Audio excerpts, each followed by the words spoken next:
punta kaming Bangkok. Nag-withdraw kami. Tara guys, samahan nyo kami. So ito na siya guys, yung napanalunan namin. Ito na guys, katas ng resibo na 4K.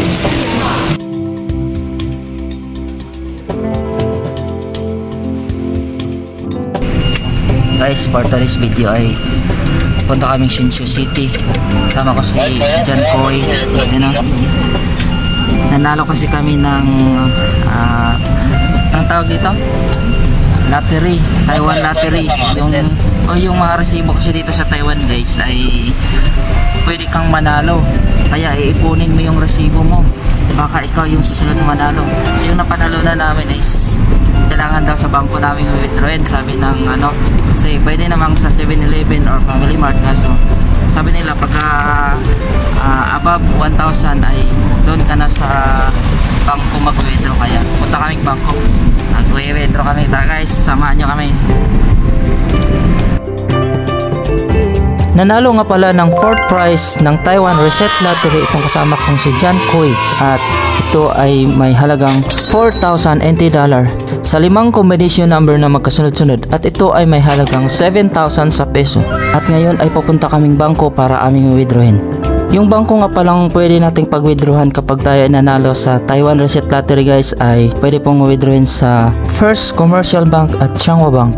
Kaya ipunin nyo na yung mga resibo nyo guys, huwag nyo pong itapon, baka kayo na ang susunod na manalo at baka kayo pa ang mananalo sa jackpot prize na 10 million NT dollar na may katumbas na 17,500,000 sa peso. Itong si John Koy nga pala guys ay 2 beses nang nanalo ng 4,000 NT dollar sa Taiwan Reset Lottery.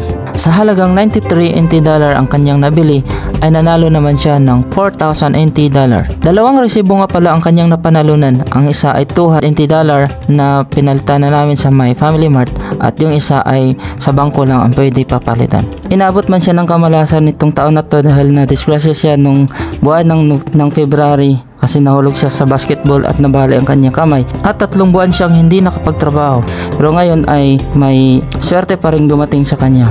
At yun nga pala ang kagandahan pag nagtatrabaho ka dito sa bansang Taiwan guys, dahil kapag nadidisgrasya ka ay marirefundan ka ng kanilang government sa iyong labor insurance. Kung magkanong halaga ang inyong nabayad sa hospital ay ganoon din ang kanilang i-refund sa iyo. So ito na siya guys, yung napanalunan namin. Bali meron po siyang tax na $16. So yung 4,000 ay naging 3,884. So ito na yung panalo mo. Yan yung may-ari ng resibo. Congratulations.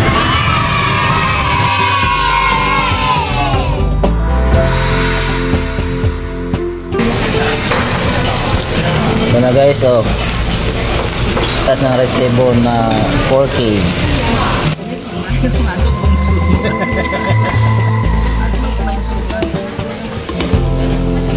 Punong subo.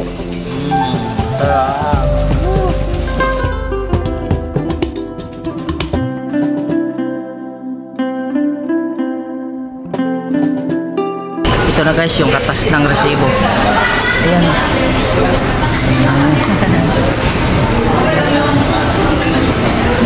Nakakain din sa steakhouse. Ipon pa more ng resibo. Tara guys, kain.